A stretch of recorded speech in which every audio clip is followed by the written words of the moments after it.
आज हम लोग सेल के विषय में पढ़ेंगे।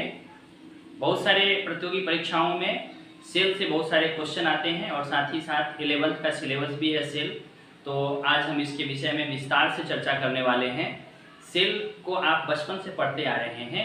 सेल शरीर की रचनात्मक एवं क्रियात्मक इकाई होती है, यानी कि कोशिका को हम शरीर की रचनात्मक एवं क्रियात्मक इकाई कहते हैं, क्योंकि कोशिका से ही शरीर के सभी अंग तंत्र अर्थात यह समझ लीजिए कि प्रत्येक चीज़ का निर्माण हुआ है। समस्त जीवों के शरीर का निर्माण कोशिकाओं से हुआ है। जिस प्रकार से आप इस तरह से उदाहरण से आप समझ सकते हैं कि जैसे घर का निर्माण एक ईंट से हुआ है, तो ईंट को हम अगर किसी मकान की संरचनात्मक इकाई कहेंगे तो कोशिका को हम शरीर की रचनात्मक एवं क्रियात्मक इकाई कह सकते हैं। It is the basic point of the life, smallest point of the life, smallest particles of the life. Cell is the smallest unit of the life. यह जीवन की सबसे छोटी इकाई है, यह शरीर की सबसे छोटी इकाई है और इसी से शरीर की शुरुआत हुई है। सेल कई प्रकार के होते हैं, यानी सेल की जो संरचना होती है यह भिन्न भिन्न होती है। यहाँ हम आपको दिखाते हैं। देखिए, क्लेमाइडोमोनास यह एक तरह का सेल है, यह एक बैक्टीरियल सेल है। उसके बाद इस सेल का नाम है लीवर सेल, ये है फैट सेल, ये स्पर्म सेल है, ह्यूमन स्पर्म। इस सेल का नाम है डाई एटम। और उसके बाद ये ल्यूकोसाइट्स है, ये स्मूथ मसल सेल्स हैं और ये बोन सेल्स, और इसको हम नर्व सेल्स यानी तंत्रिका कोशिका कहते हैं।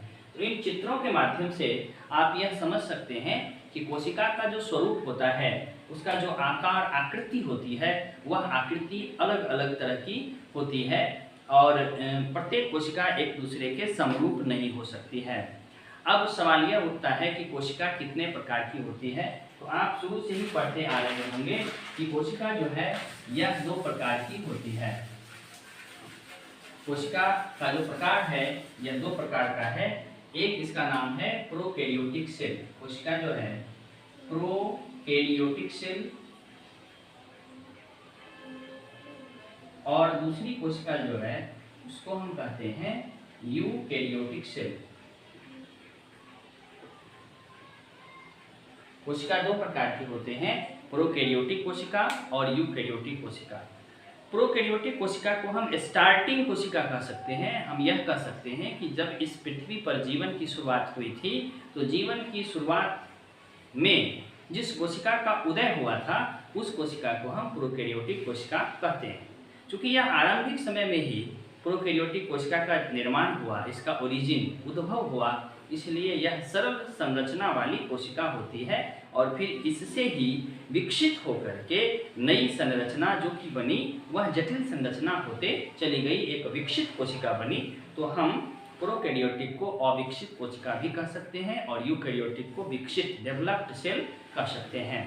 अब जैसे कि नील हरित शैवाल या फिर Archie bacteria, you bacteria, cyanobacteria, ये जो बैक्टीरिया है, जीवाणु है, इसका जो शरीर है एक कोशिकीय शरीर है। इसके शरीर में सिर्फ एक कोशिका होती है और वह जो कोशिका होती है उस कोशिका को हम प्रोकैरियोटिक कोशिका कहते हैं। वास्तव में प्रोकैरियोटिक कोशिका में केंद्रक का अभाव होता है, उसमें केंद्रक नहीं पाया जाता है। साथ ही साथ बहुत सारे सेल ऑर्गेनल्स यानी कोशिकांग नहीं पाए जाते। कोशिकांग किसे कहते हैं? कोशिका में पाए जाने वाले छोटे छोटे अंगक को हम कोशिकांग कहते हैं।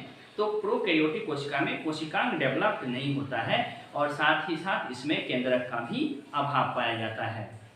एग्जाम्पल तो आप समझ ही गए कि इसका एग्जाम्पल है you bacteria, Archie bacteria, bacteria, cyanobacteria, इस सब में। अब एक महत्वपूर्ण चीज़ ये मैं आपको बता दूं कि जैसे कि आप क्लासिफिकेशन पढ़े होंगे, तो क्लासिफिकेशन में आपने पढ़ा होगा कि Monera kingdom, protista kingdom, fungi, Plantae और एनिमेलिया, ये जो किंगडम्स हैं इसमें से जो सबसे पहला किंगडम है मोनेरा किंगडम। मोनेरा किंगडम में जितने भी ऑर्गेनिज्म पाए जाते हैं, जितने भी जीव पाए जाते हैं, ये सारे जीव में सिर्फ प्रोकैरियोटिक कोशिका वाले जीव यानी प्रोकैरियोटिक कोशिका वाले सदस्यों को ही रखा गया है। और उसके बाद मोनेरा के बाद जो किंगडम आता है प्रोटिस्टा, फंगी, प्लांटी, एनिमेलिया, इसमें यूकैरियोटिक कोशिका को रखा गया है। तो मूल रूप से जो संरचना में अंतर है वह यह है कि प्रोकैरियोटिक कोशिका के अंदर यह जो न्यूक्लियस होता है यह नहीं होता है, जबकि यूकेरियोटिक कोशिका में न्यूक्लियस होता है, केंद्रक होता है। साथ ही साथ केंद्रक से संबद्ध संरचनाएं जैसे कि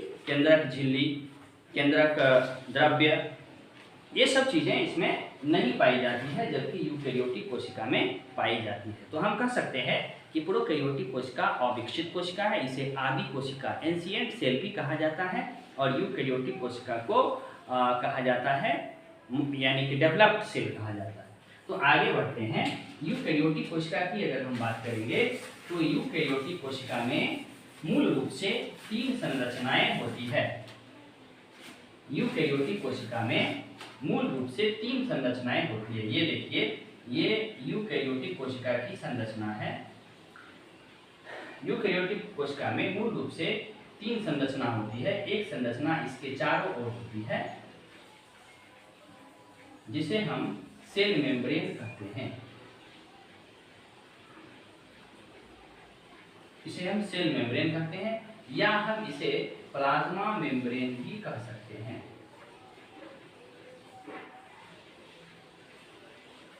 और यह सेंट्रलाइज्ड जो स्ट्रक्चर है इसको हम न्यूक्लियस कहते हैं, और बीच में जो संरचना है यह एक द्रव है, लिक्विड है, तरल है, दानेदार कण है, इसे हम साइटोप्लाज्म कहते हैं। तो फिर से जान लेते हैं कि जो कोशिका है, जो यूकेरियोटिक कोशिका है, उसमें मूल रूप से 3 संरचना पाई जाती है। पहली संरचना जो है वह है सेल मेम्ब्रेन, जिसे हम प्लाज्मा मेम्ब्रेन भी कहते हैं। दूसरी संरचना जो है वह है न्यूक्लियस, और तीसरी संरचना है साइटोप्लाज्म।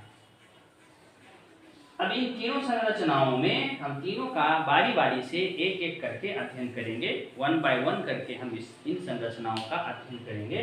तो आप ध्यान दीजिए कि ये जो सेल मेम्ब्रेन है, कोशिका झिल्ली इसको कहा जाता है, यह कोशिका के चारों ओर कवर किए हुए एक स्ट्रक्चर है कोशिका झिल्ली, जो कि दूसरी कोशिका से इस कोशिका को जोड़ने का काम करती है। आप इसको इस तरह से समझ लीजिए। हम जानते हैं कि हमारा शरीर कोशिकाओं से मिलकर बना है, सेल से निर्मित हुआ है। तो वास्तव में ये अंग मान लेते हैं कि इसको हम एक अंग मान लेते हैं। तो इस अंग में बहुत सारी कोशिकाएं हैं।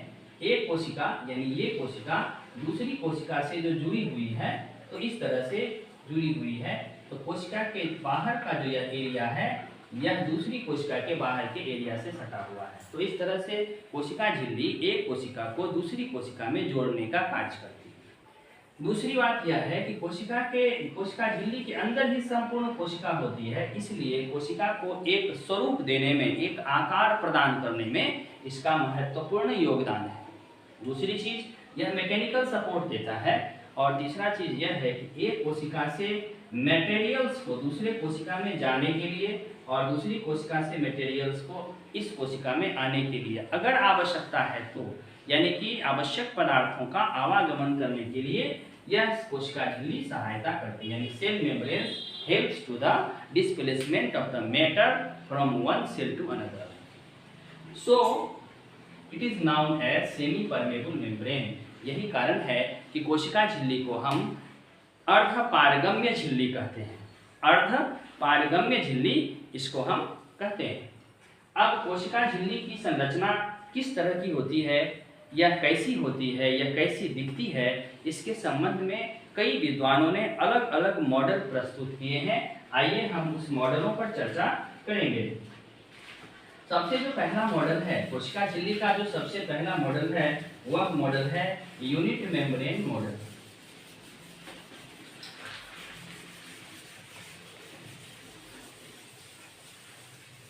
सबसे फर्स्ट मॉडल है यूनिट मेम्ब्रेन मॉडल।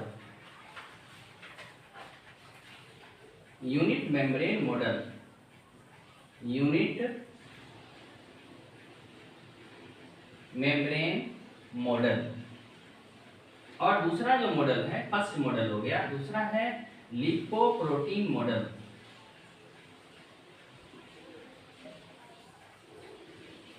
और तीसरा जो मॉडल है इसका नाम है फ्लूइड मोजाइक मॉडल।